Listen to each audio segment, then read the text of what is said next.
We are live. Hey, I am old new dude, and he is. Richard York, Asher's trueborn son, and this is Dance 68, the Dragon Tamer, which doesn't really require a summary because it's Dance 68, the Dragon Tamer. And if you don't know what that chapter is, you haven't read it. And a quick shout out to King Trish for Mud. Today is his name day. Oh, happy name day, Triss. He says hello, everyone. Yes, he actually took the day off from work. He was in the other room. Spoilers ahead for everything. Fair use laws are always in effect. Blah, blah, blah. Like I said, if you know, you know. We've changed the format. We cannot survive copyright infringements and pissing off YouTube like the big 100,000 subscriber channels. So we're playing. Well, they're doing the same. So, or some of them are anyway. So, the ones that know. Yep, the ones that have gotten a strike from it. Quentin's stinking adventure concludes. Oh, or my other summary was it's called the Dragon Tamer. Need to know more.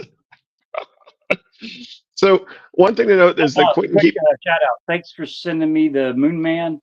I know I've seen him before.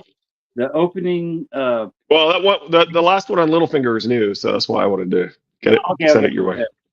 I started at the beginning. I'm like, I've seen these before, but shout out to Moon Man. But I sent you the whole playlist because thought you might want it in context and everything. But anyway. Yeah. Yep. Great video. The always question about the opening scene is play music and everything. And I've seen the question in the comments a couple of times about it, the reference. And my only reference, and I put it in a comment, I just did it today before this video, is it's the music that is playing during Tombstone when Faust makes his deal with the devil. And same exact music. I think it's the same exact music played by to the letter, the same exact music. And that was the only reference I got from it. The rest of Hello, family. Somebody says that his videos are filled with Get Smart references. Okay. So, I might have to pay attention a little bit more then.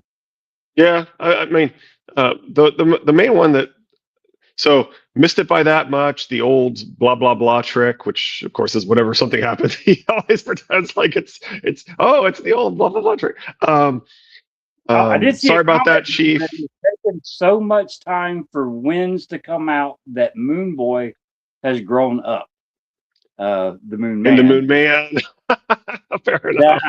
I thought I saw that comment and I died laughing. It was hilarious. I was in the car by myself when I saw it, but it was hilarious. Yeah, it's kind of fun to just laugh by yourself sometime and be thinking people probably think I look like a madman. But anyway, what madness is this? Laugh by yourself and to cry by yourself.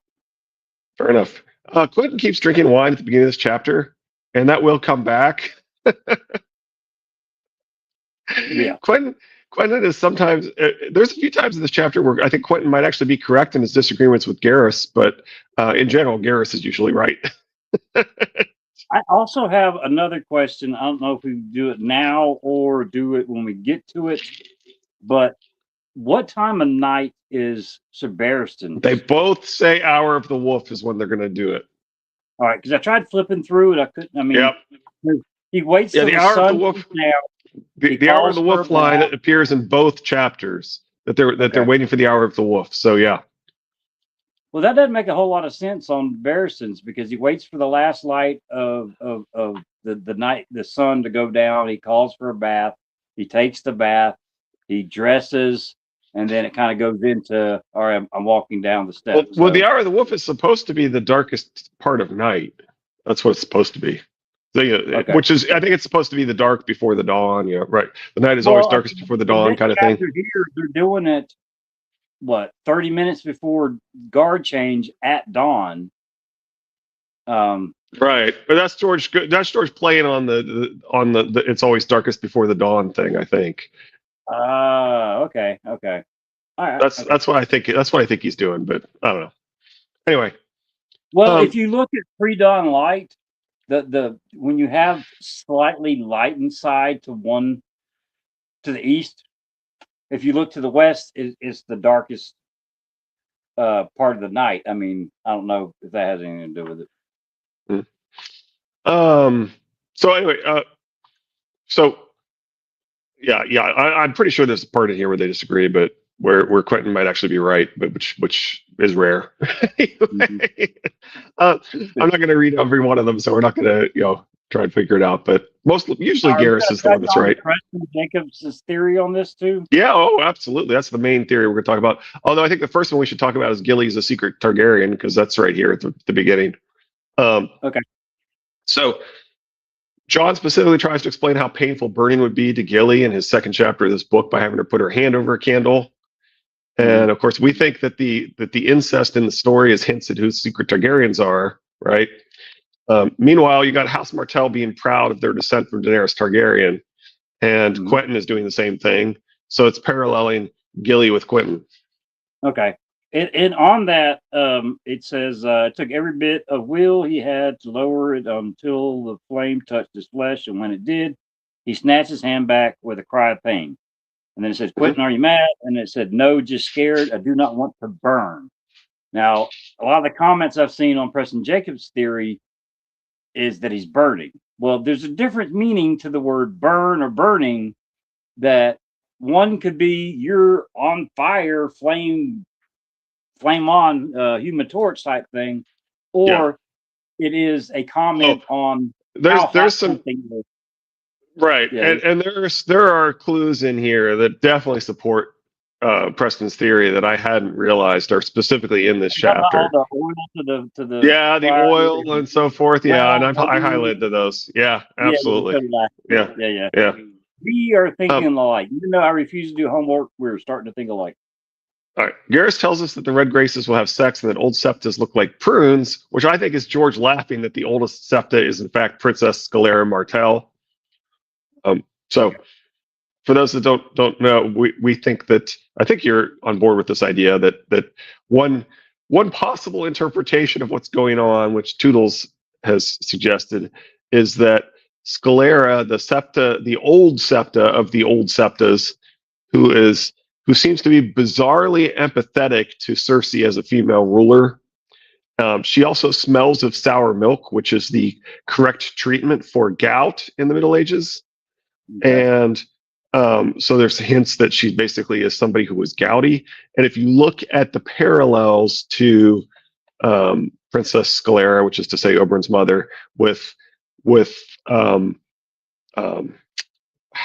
it's one of the Holy Roman Emperors, I think. Charles V, but he's also Charles I because he has a gazillion titles, and so he's first of a lot of them. But I think he's the fifth. Anyway, Charles V was famous for, if I got the number right, if I don't, I apologize. Maybe I should say Charles I because I'm quite certain that he was the first of a lot of things. He was famous for having abdicated to go be a monk in a monastery. Okay. So we highlighted when we were going through the Dorne chapters, which are now probably marked as private, that the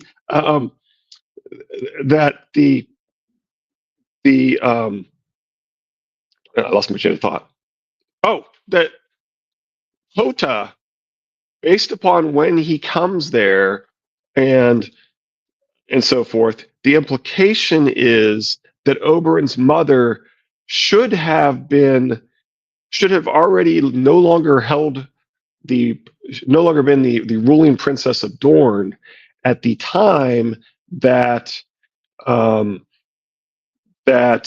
she would have thought that she got the better of them with the engagement of Rhaegar to Elia. Okay. So she supposedly thought Oberyn knows what her opinion was of the union of Rhaegar and Elia. Okay. But the time frame with the Baratheon ship going down and so forth versus when we know Hota says when Doran was in charge, it doesn't work unless Oberyn is either conducting seances to talk to his dead mother, or his mother is not actually dead when. Now he does refer to her as having been on death's door, but that isn't necessary, or on her deathbed or something along those lines. But that doesn't necessarily mean you could have been famously on the verge of death and recovered, perhaps by somebody realizing that you should be using sour milk or something. And well, I mean, look, the greatest healers in Westeros are in Dorne. Boy, the orphans. Yeah. Yep. And a character, a female character in a story showing back up as either a septa or a silent sister. There is precedence for that with Joanna being the silent sister. Her arguably her best friend, right? And then so it creates a nice little parallel there. And this idea that George is actually not erasing the mothers, he's saying that they've been erased from the history. And I don't think they even changed their names. Like that's the thing, is Toodles thinks that she must have changed her name. I'm like, no, I don't think so. I think that's kind of the point, right? Anyway. Yeah, well, I mean, when you become a septa, you lose the last name anyways. So I mean, the same first name as 1,000 of the people in the story is you're hiding in plain sight with the name, which we had a discussion with the Oswell. Being actually Oswell Witt. I mean, it's why change the first name if you're not going to say the surname? Absolutely. Do you want to die a man-made? So the male POV previously referred to as a maid in the series will be apparently dead at the end of the next chapter, while this POV will be apparently dead at the end of this chapter. There you go. They go from Daenerys and the Martell Targaryen alliance to whether a prince should marry for love. She does not love Histar Zoloak. What does love to do with marriage? A prince should know better, right? So that's specifically, they're talking about the Daenerys Martell Targaryen alliance, and then they immediately go to. Anyway. Well, I mean, it's a nice little world building backstory with his father, Doran Martell, and his.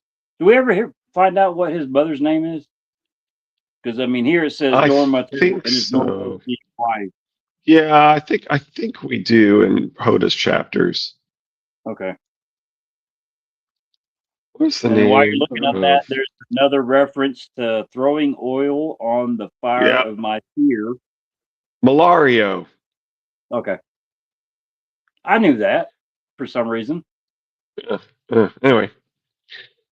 Yeah, exactly. I have doubts enough without your throwing oil on the fire of my fear. Mm-hmm. This will be my grand adventure. Men die on grand adventures. He was not wrong.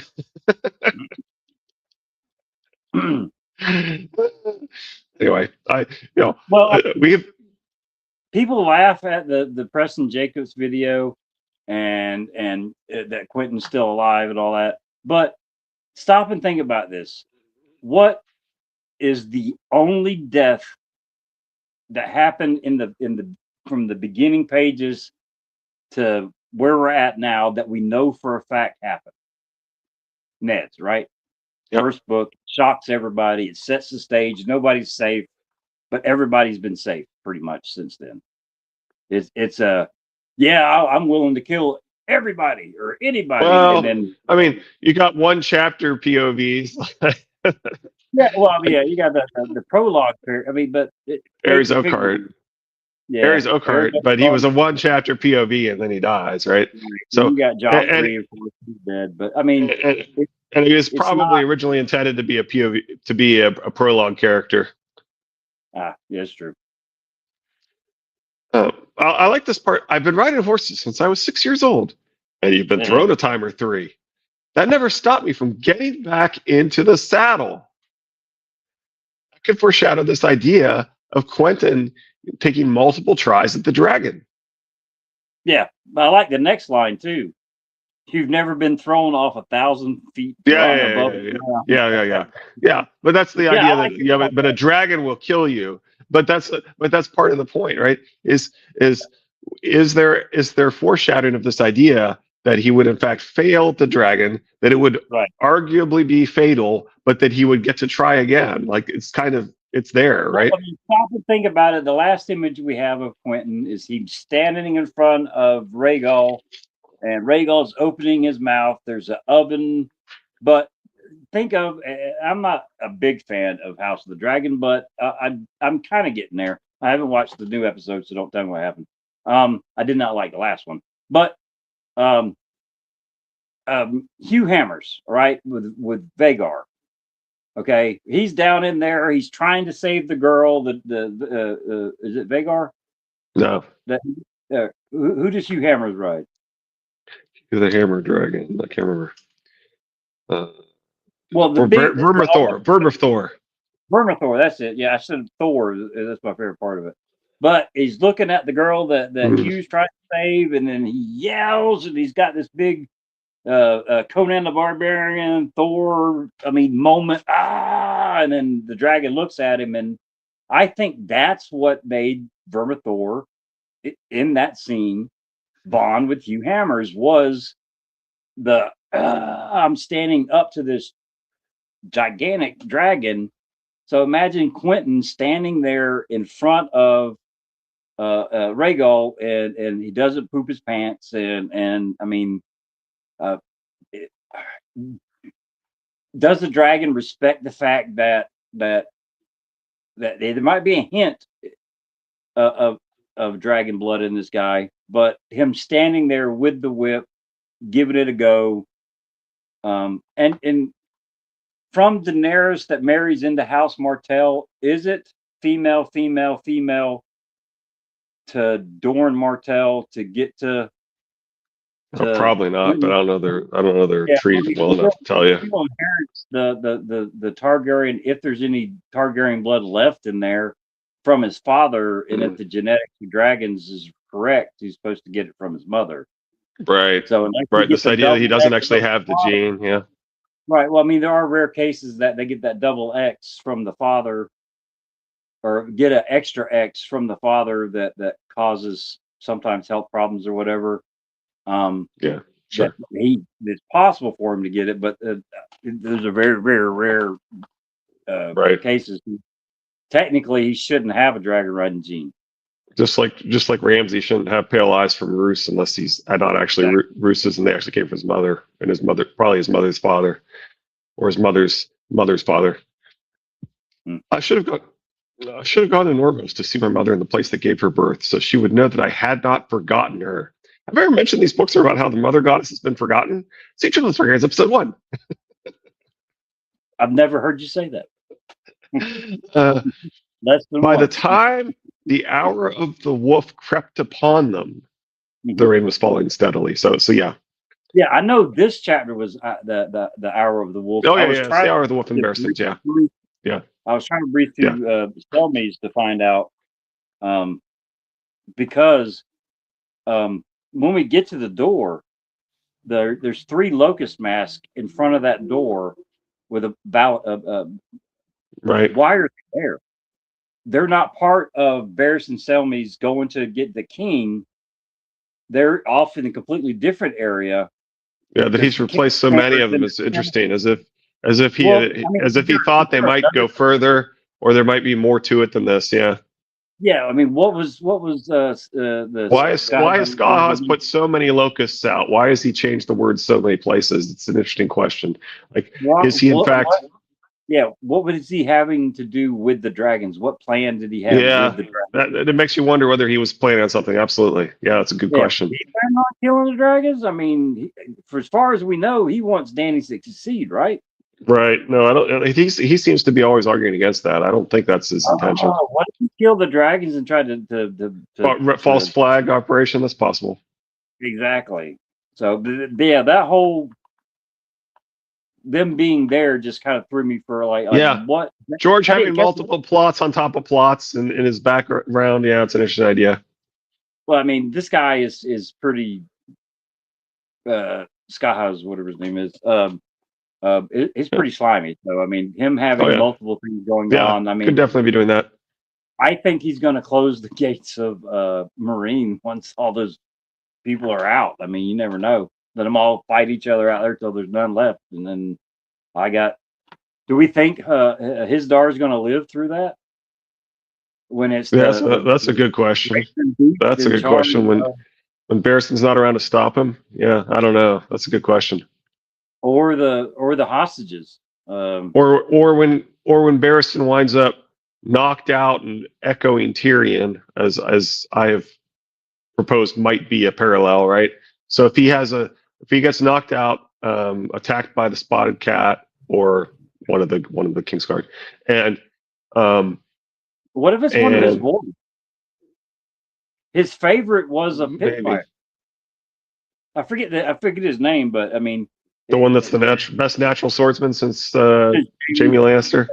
Yeah, he was a pit fighter, and they all look at him funny about when he's talking. I know it's a different chapter, but when he's talking about how the knight lives and dies by honor, and that's yeah. They're not really getting his lesson yet. He's already knighted them. Yeah, it's interesting. Teaching them how to fight. He's not actually getting through to them what it means to be a knight. Yeah, they didn't grow up on stories of knighthood and Aemon the Dragon Knight and Simeon Star Eyes and he doesn't knight. They're not knighted until the next chapter, right? I mean, they're knighted between the chapters, I think, or maybe they're knighted after the next chapter, but they're definitely knighted by the time of the Wind Sample chapters. Right, their fighting skill might be close enough for them to get knighted, but I don't think they truly grasp. Right. His idea that he has 6 that are ready is like, are they really ready? No. Like I said, they didn't grow up on those stories. They grew up. I mean, the pit fighter definitely grew up getting the crap beat out of him. I think the Red Lamb is his pod, and I think the Red Lamb might save his life. That's my theory. But anyway. Oh, did you say that last time? I've said it before. Okay, I mean, it sounded familiar. That he's the Podrick Payne of his group. That the Red Lamb is the Podrick Payne of his group, and that he's going to turn out to save Barristan by taking out the spotted cat when the spotted cat ambushes him. Give me everyone, says Kirsty. Hey, Kirsty. The problem is I'm creating too much of a parallel, and there's got to be something different because George always throws some wrinkles. So yeah, that's what that 11 on the dial means. yeah, there has to be some wrinkles. So I'm probably not quite right.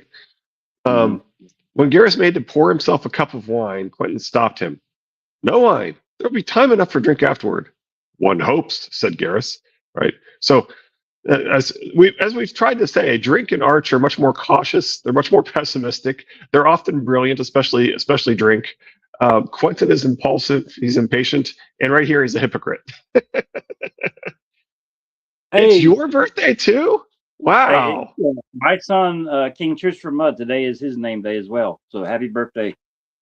Tris and Kirsty are twins, birthday twins, name day twins, whatever you want to say. Twinsies. Drink is in my opinion the Jaime of the Quentin chapters. Twinsies. Yep. Yeah. They talk about they now as much as I am not a huge fan of the Blackfire Griff thing. We got to talk about this. So they specifically talk about wooden fake dragons and the father of the Blackfires, right? And and we so we like to point out when George plants seeds in the direction that others are following as well as the ones that we are following. Yep. Thank you. It's the 14th in Australia, 13th in the US right now. Yeah, good point. Okay. So not twinsies. Cousinsies or whatever. due to the presence of time zones and things, but still born within 24 hours or whatever. Well, not necessarily. Don't you know all of us in America just think it's the same time around the world that it is here? Yeah, we don't. What are these time zone things? Yeah, I know. Yeah, and you can just there's not 23 time zones going back an hour and one going 23 hours. No. The way it works is if you spin around the world, you just keep going back in time because there's no 23 1 hours one way and 1 23 hour the other way. That's not what the International Dateline is. It's magic. Magic. Yeah. Did you write it? No, when I was a kid, I was like, oh, well, can't you just go around the world fast enough that you can go back in time? They're like, no, because time zones are the other direction, and they add up to 0 when you add them all up. And I'm like, oh, yeah. Anyway. I was in the Navy on a submarine, and there was, I forget, they told me that there was a way that they could take my birthday away from me by going through time zones the right way. Yeah. They skip it the entire day. if it was done correctly. It's not always. It's not really 23. It's not always consistently 23. That things are funky, and you can do it right, so you could actually get more than 24. Absolutely, or at least 24. It was my 21st birthday that the one of the guys that we drank with threatened to erase my 21st birthday. The time zones aren't perfect, so there are ways to do that. Yeah, so it's not always a 23-hour shift at the International Dateline. A lot of people think it's 24 hours. It's usually 23, but anyway, some places it's 24. Yeah. So anyway, like I said, we like to point out the evidence for alternative interpretations than our own. Yeah. Hold on a second. Where is it at? Okay, he was not wrong. That was in the stories too. The hero sets out with his friends and companions, faces dangers, comes home triumphant. Only some of his companions don't return at all. The hero never dies, though. I must be the hero. All I need is courage. Would you have Dorn remember me as a failure? All right. I mean, there's a couple of things in that one little paragraph. The hero never dies. I must be the hero. And all I need is courage. Getting back to him standing in front of the dragon, trying to be the dragon tamer, and he just fed the Rhaegal is the one that ate the first before they hit Sirion. So I mean, there is the Nettles section of that little bit. They know their history. Yeah. Well, they refer to it as having been the case that Drogon had been eating the boar and Barcena, and that was why he's partially sated, and they could tell that he's more docile after he's partially sated. We're talking about the Dragon Tamer and whatever comes up in it. Yeah, and we're going back to the last chapter too. So, so we know that the word is supposed to be dog, according to. I do like this. Never ask the baker what went into the pie. Just eat. I was thinking of Manderley on that one. Yeah, that makes sense. Yeah, you're right. It probably is a reference to that. I like how the big man who resembles Robert Baratheon will be the bull, like another character who resembles Robert Baratheon. And Quentin is the lion. That guy. That was like, wait, I need to go back to that. Yeah. Now there are little comments in here there are some other comments in here about lions in the chapter, although I didn't write them down, about how the lion will, something about the lions still having to run from dragons or something like that. But it does make you wonder if this maybe it's a hint that the Lannisters also having secret Targaryen blood. Secret of the Targaryens episode 5. That's one thing I thought of. Yeah, right, I think all of them. But I mean, if we're saying that Gilly paralleling Quentin is a hint that Gilly has Targaryen blood, then Quentin choosing the lion could be a hint that the lions have Targaryen blood, right? It could be that he just didn't want to be the monkey after being the frog. I mean, yeah. Well, I think George just likes I think George also just likes the makes the monkey out of me line. I think he likes this line for Garrus. I mean, Garrus is hilarious. I mean, like I said, he's the Jaime of the Quentin stories. He's good looking. I mean, Daenerys is like, why couldn't he be the prince? I mean, absolutely. Yeah, if we're going to put ourselves in a story and we had to pick a character in this chapter to be, I mean, I'm picking Garrus. All right, I mean, tall, slender, good looking. I mean, everything I'm not. Especially slender, tall, and good looking. So the whip is called a nasty piece of old leather with a handle of brass and bone. Yep. Right. So. Now, notice it says brass there because I think we might get. Don't we get brass melting here in a bit? Anyway. Yeah. Anyway. And then saddled up to hide off an ox. Yep. Formerly, those guards had been unsullied. Now they were brazen beasts, and that would make all the difference, Quentin hoped. So this is because Grey Worm refused to take the orders. Remember when they tried to,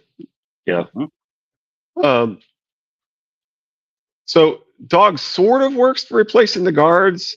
They're like, So it's not clear if that means that they thought that the word should have been changed, and these guys must have slept through the notification, or whether that's just Quentin being anxious and thinking that it took longer for them to. It's definitely not clear whether dog was really right, or whether Dog was close enough that, okay, so you didn't get the notice. That's all right. You're here to replace us, and you're legit. Weird, though, the guards look at each other for 3 heartbeats. Yeah. Well, that's why a lot of people interpret this as, oh, they didn't get the memo. They don't realize that it's been changed to Groleo. Well, that's okay. They were probably sleeping. So, that seems to be what most people think is that's Groleo is only Skahaz's men. The rest of the Brazen Beasts that aren't in on what's going on. That's what I'm saying is it's not at all clear whether this is really the right word, and they were or whether they're just like, whatever, fine, close enough. Stop to think about it. It's the Tywin thing on secret plots. The less people that know, the better. That you don't have the secret get out. So not everyone of the Brazen Beast is in on the Groleo is for the guards that are going to do what needs to be done for Barristan to take his Dar. And like I said, possibly for some sort of plan with the dragons, which so, which means it could be these guys. It could be that these guys really do think it should be Groleo, but it doesn't matter. Well, they slept through it. It's fine. We're not the important ones anyway. That kind of thing. Yeah. Pretty Maris tells him that Kago commands. Kago is known for his Balerian steel arak, and which he used to kill the corpse of the Butcher King. So he's that now referred to as Kago Corpse Killer or the Corpse Killer. But anyway, the iron bar was thick and heavy and well oiled. Sir Archibald had no trouble lifting it. Another well oiled reference in there. Yeah. There will be more guards outside the pit. We know, said Garrus. We need to be ready for them. We are, said Arch. Right? Like Garrus and Arch are like, I really do like them more than I like Quentin, to be honest. Oh yeah, sure. I wonder if George did that on purpose because I think it's funny that everybody. Quentin is the Frog Prince. I mean, Garrus and Arch are Jamie and Robert Baratheon. I mean, it's just kind of fun. Well, we pointed out when Quentin's like they don't realize I can fail. Like, no, they really realize you can fail, Quentin. They tried to tell you. They're smart. They are competent. They are aware that this is likely to fail. They are aware this is likely to mean death. Like they are anyway. They're more patient than Quentin. Anyway, it's not at all. Probably needing to get him a hooker, but I think that's one of George's favorite tricks is to have the POV evaluate characters wrong and give you all this evidence that the POV's evaluation of the character is wrong. I think that's one of his favorite tricks for rereadability. Oh yeah, and all of us arguing on what he means is another good part about the readability. I couldn't even say that word for a second. Just trying to go back and go, are they right or am I right? So, of course, we got the sergeant is a basilisk head, and the other 3 are insects. Locusts, Quentin realized. Dog, he said. The sergeant stiffened. That was all it took for Quentin Martell to realize that something got awry. Take them, he croaked, even as the basilisk's hand darted for his short sword. He was quick, that sergeant. The big man was quicker. So, we're going to see Quentin kind of sort of freeze here in a second, but when it mattered, he was instantaneous. Mm-hmm. We don't have the right word. Go. Right. Anyway, I think that's really interesting. And then of course we have Garrus having to save his life. The prince never saw the locust spear coming toward him until Garrus slammed into him, knocking him aside. So Garrus, twice in this chapter, Garrus winds up being hyper competent at the fighting because as soon as there's a distraction, he's going to instantly get in and finish the guy too. Tell me, think that he's not worth his knighthood. Yeah, that's my point. Is George has the POV characters deliberately misevaluate these people, and so a lot of the fandom doesn't seem to understand what's really going on. Yeah, Garrus is better. I mean, he's a better fighter than Selmy thought for sure. Mm-hmm. Which, I mean, Quentin's the leader. He's the prince. He shouldn't be fighting anyways. He should be. No. His key was he recognized it as quickly as possible. We need to switch to plan B, and he told them. Like, That's his job. He did it, and he did it great. So yeah, I'm not. And then him freezing up could be kind of a maybe some sort of Griff parallel too, or something, or young Griff parallel. I mean, Quentin stared transfixed, his belly rolling. His own blade was still in the sheath. He had not so much as reached for it. His eyes were locked on the sergeant dying before him, jerking. I mean, this is a guy that just like the rest of them, from the time the sword was put in his hand, he's been training, and then other than the stepstones when they had pirates, which was butchery, not fighting. There was nobody really posing them any real risk. The Astapor, which was horrifying to him. I mean, he's seen combat, but in this moment, it's a. I don't understand why he didn't even reach for it. Yeah, like I said, he definitely does freeze there, and maybe that's an Aegon parallel there. Well, I mean, I wonder if he's freezing here to where when he gets to the dragons, he acts, right? Yeah. Is that the only time a man can be brave is when he's afraid type situation going on? Sure. One of the guards glanced at him just long enough for Garrus to get inside his spear. He drove the point of his sword under the brass mask and up through the wearer's throat, even as a second locust sprouted a crossbow bolt from his chest. The last locust dropped his spear. Yield, I yield, which definitely reminds me of the knights that have attempted to yield to Tyrion in the first two books. Mm-hmm. We mentioned they feed the dragons mutton. Perhaps they know the history of nettles, because they're not feeding them boar. Like, if this is all for Bersaida anyway.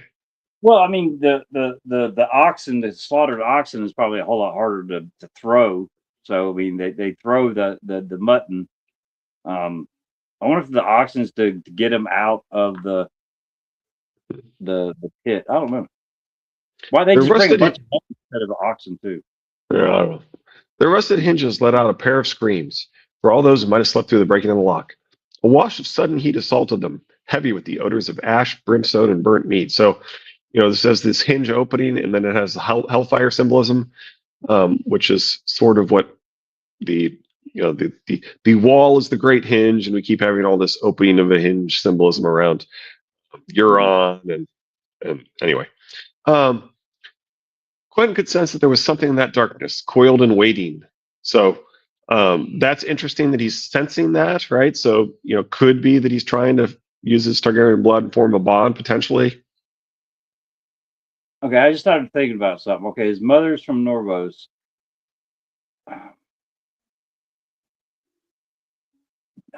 There is a way in this world for Quentin's mother to have Targaryen blood, right? Or at least have the or at least to have the magic gene. The magic gene for sure. Yeah. All right.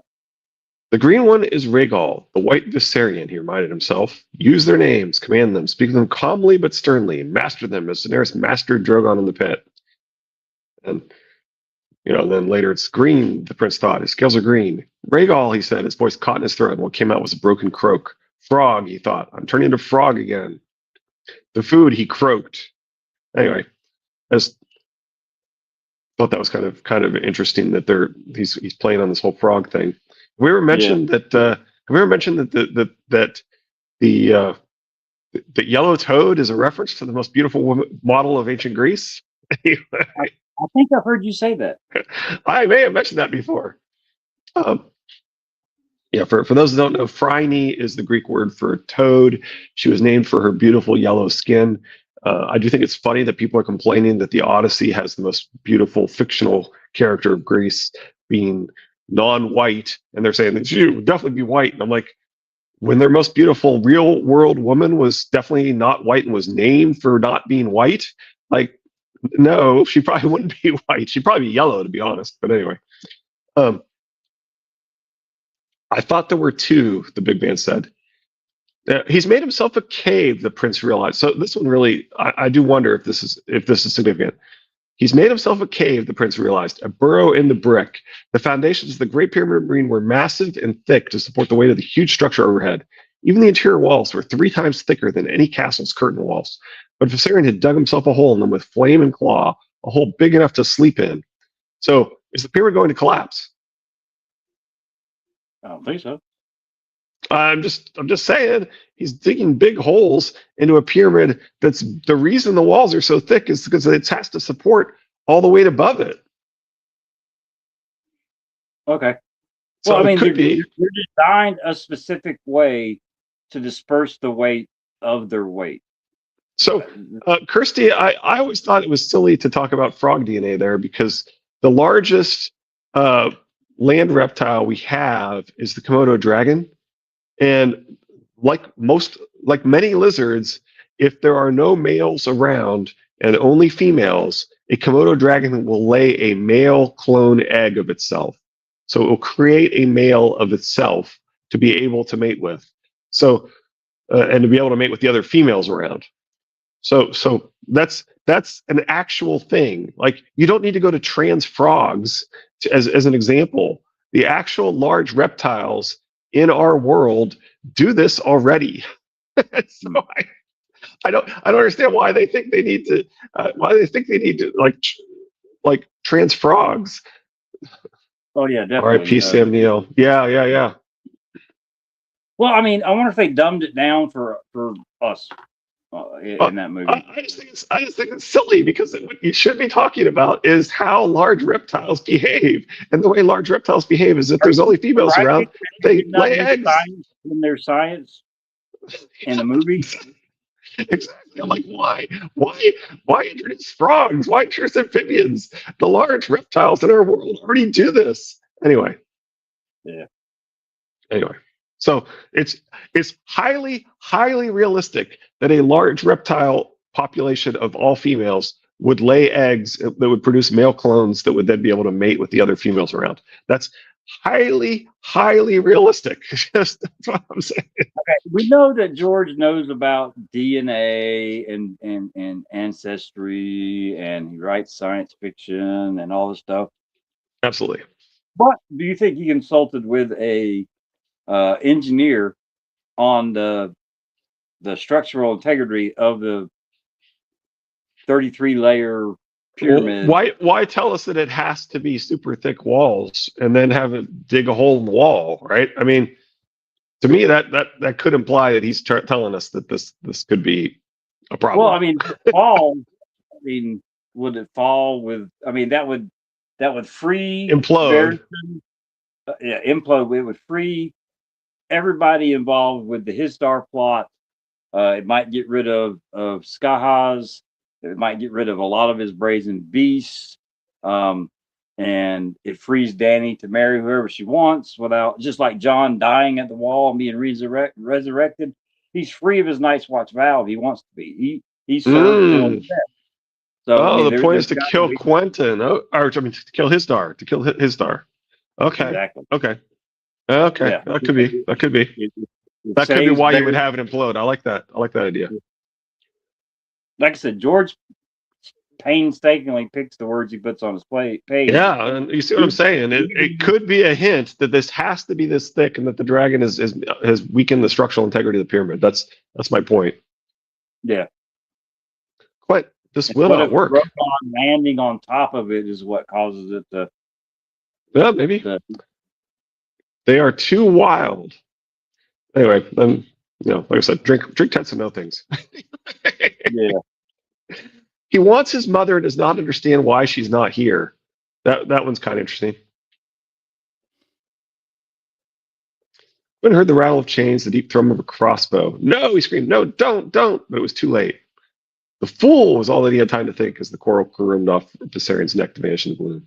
A line of fire gleamed in its wake, dragon's blood glowing gold and red. So very different from what we saw with Drogon, where remember we talked about how when Drogon was bleeding, the the drops were falling down, and then they were steam coming off of the sand. And we were talking about, well, that could be because it's so hot and it's hitting the sand. The sand's relatively cold, although George seemed to be telling us that the sand was really hot there, but that might be telling us that the dragon blood is even hotter. Whereas this one is a line of fire from the dragon's blood. I just thought it was an interesting contrast between the last time we saw the dragon blood. There has been times where he's used the word fire. It did not mean fire, just the color that the blood off gives the impression of fire. Sure. As a description. Absolutely. Yeah. Flame gouted from the tiger's mouth. This is where we get to the brass here. The man's eyes burst with soft popping sounds, and the brass around them began to run.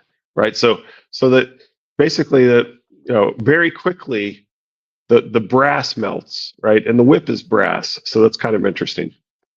Well, yeah. Well, the handle's brass and dragon bone, right? Yeah. Well, I'm assuming the dragon bone will survive. He just says bone. He just says bone, not dragon bone. Oh.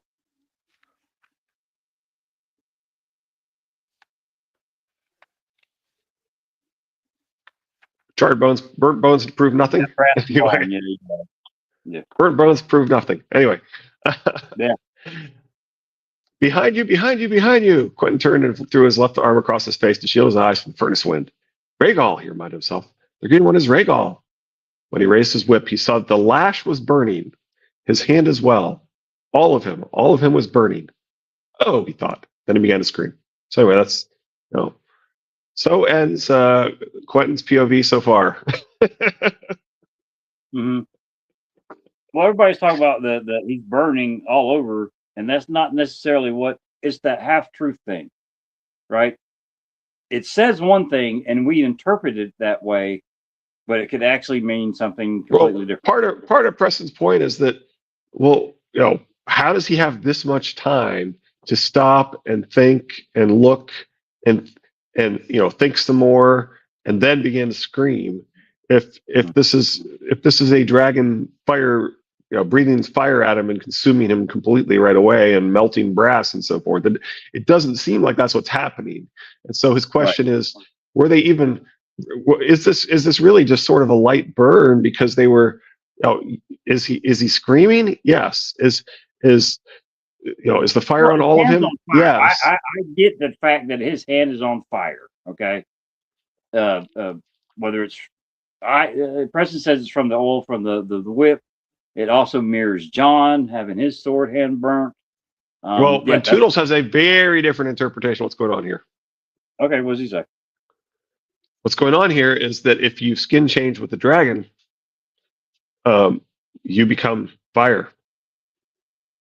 All of him was burning. He's saying that's him succeeding. Oh. So the body is dead and Quentin's in the dragon, or? Yes, that's what he thinks. He thinks that if you pay careful attention to it's the hand of the queen, the queen's hand, right? The queen's hand. If you pay careful attention to the queen's hand and the sample chapters, that one of the dragons is being more consistently beneficial to their side than the other, and that indicates that Quentin is in that dragon. Damn, never heard that. Oh my God, you just made my day. It was a good day because it is Christopher's name day, but you just made it even better. That's like icing on the cake. Oh my God. I know people out there go laugh. I love it. I think that's hilarious. I mean, that's freaking awesome. Yeah, that's Toodle's interpretation. Huh. All of him was burning. All of him was burning. He's like, well, maybe that's him becoming fire made flesh. Second life. Ooh. Oh, it reminds me of Green One is really good. Oh my gosh. Huh. Anyway, it's a really different interpretation. Damn, man, you just changed the whole chapter for me.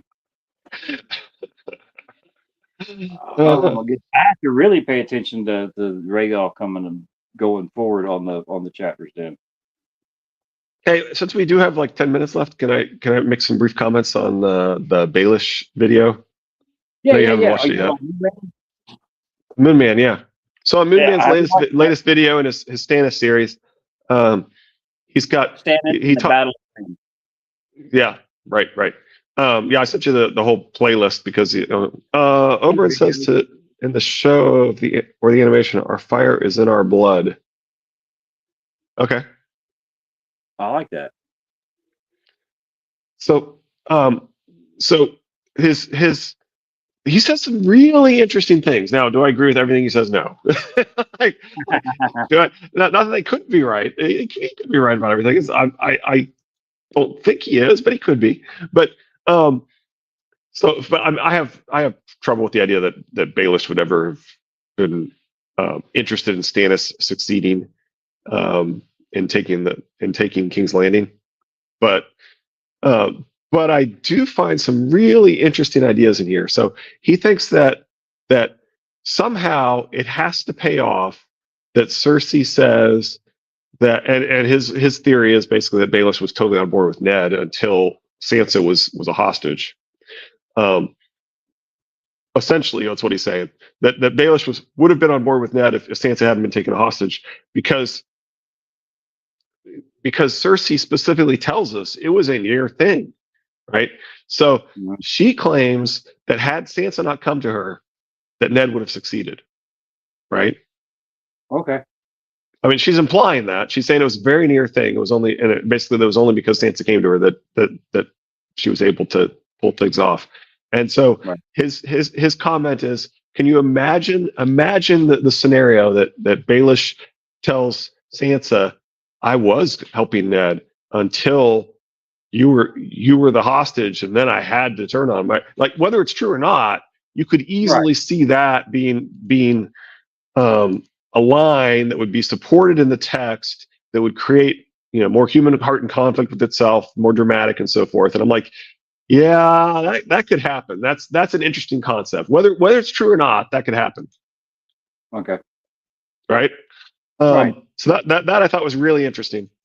He thinks his logic for why Harrenhal is valuable is that it's where they keep holding the councils and determining who and trying to perform coups and determining who's going to rule the realm and calling people together and so forth. That's where it's done. So if you can control Harrenhal, he's got what? Tyrant. He's got Tyrant. The last remaining Lannister of the ruling blood of Casterly Rock is in his will be in his pocket in a way when they call it the council. I mean, not to mention all the houses he's buying in the Vale. Yep. So anyway, his logic is basically that really why Harrenhal is valuable is its history as the place where the coups are done, essentially. Yeah. And being the one who's in charge of the coup is what you want to be. So you want to control Harrenhal, and yeah, that could be true. That makes a lot of sense. Yeah, I kind of like that. Yeah, and that could kind of sort of explain why Tywin refers to it as the seat of kings, even though it was literally the day it was completed with one king, Aegon lands, right? But that doesn't mean that it isn't still the seat of kings, because it's the seat that is actually used to crown the kings and determine who will be king. Okay. I like that. Now, unfortunately for Baelish, the curse, once he goes there to oversee, if it ever happened, I doubt it will, but oversee, which it might after the end of the book, and that's where they have the Great Council to decide who's going to be the next king, and then all of a sudden the one with the best story is the king. Baelish goes there and oversees a council. He's taking possession of his house, Harrenhal, and then he's subjected to the curse. Oh. Harrenhal parallels China's Forbidden City with 9,999 1,000 rooms, 19,999 10,000 rooms. Okay. Huh. Well, interesting. I don't know enough about the Forbidden City, though. Yeah. But I mean, it kind of sounds. I mean, just the name itself, the Harrenhal being cursed, and then the Forbidden City. I mean, who would actually really want other than Janos Slint?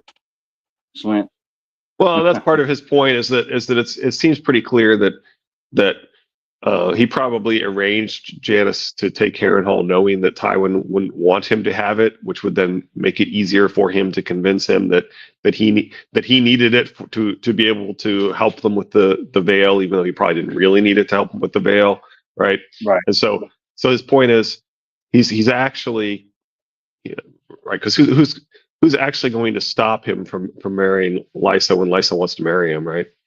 Right. Harrenhal is definitely tied to the otherworld, underworld. Okay. Yeah. That I could see. For sure. Anything else that we need to talk about?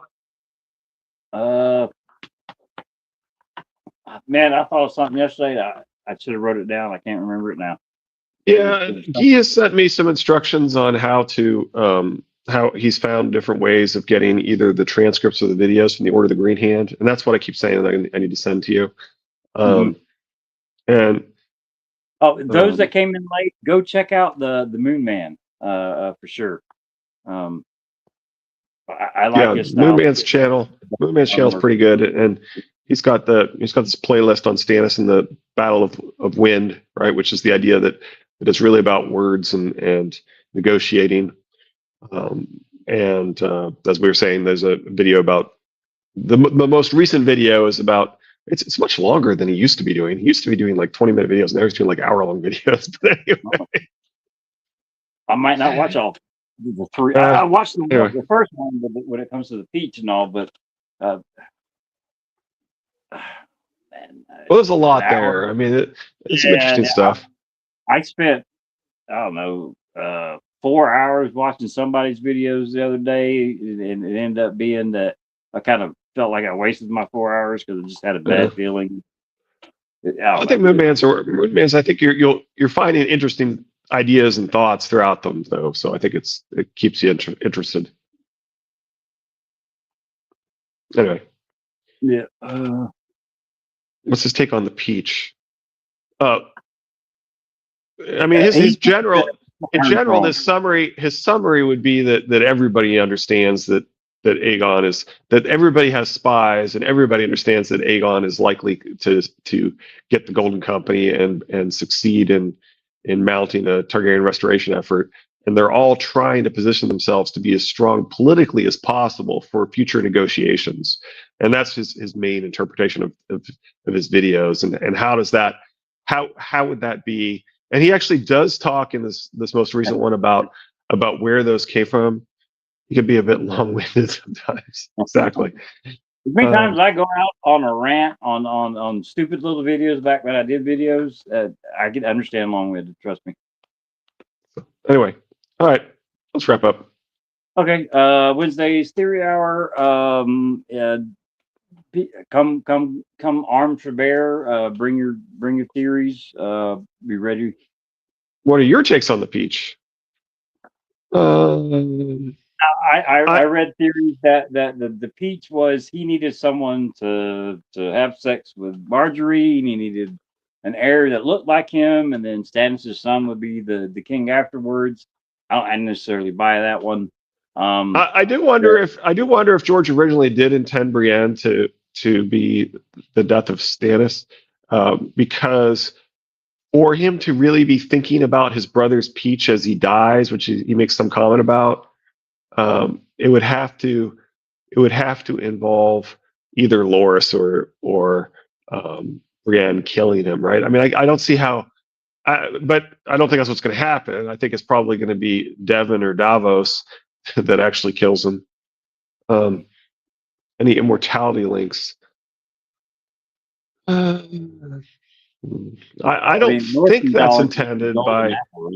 That might be by in terms of the symbolism for George, there may be, but in terms of what Renly or Stannis intend from that, I don't think so. I mean, the idea that the peach represents the power of Highgarden and the reach behind him. Smell the roses. It's the sigil for House Tyrell. It's him basically throwing it out there. Look, man, you're not going to beat me. I got this in the bag. There's nothing you can do. And then Stannis is like, hold my beer. I do like I do actually like the Brendan B. Fish theory that actually Stannis was positioned to win that fight either way. I don't know with the Dawn Light and all that, and Renly only bringing his mounted. And some clues that he may have actually planted some traps and dug some pits and things. There's yeah. That's the first and only thing I thought of in Chinese mythology and Monkey King. Okay. What, the immortality? The immortality associated with the peach. I think that's what she means. Okay. Well, I mean, with the potential of Stannis becoming the Night's King with the immortality. Yeah, interesting. So George could be foreshadowing that. Okay. Yeah. All right. Yeah, it could be. Yeah. All right. We're out of time. Today is King Christopher Mudd's name day and Christie's name day. Even though they're on separate dates, we're on opposite sides of the world. And thank y'all, everybody, for joining us. We appreciate it. And we'll see you back here Wednesday for Theory Hour. Y'all have fun. Take care and bye. Bye, Richard. Bye.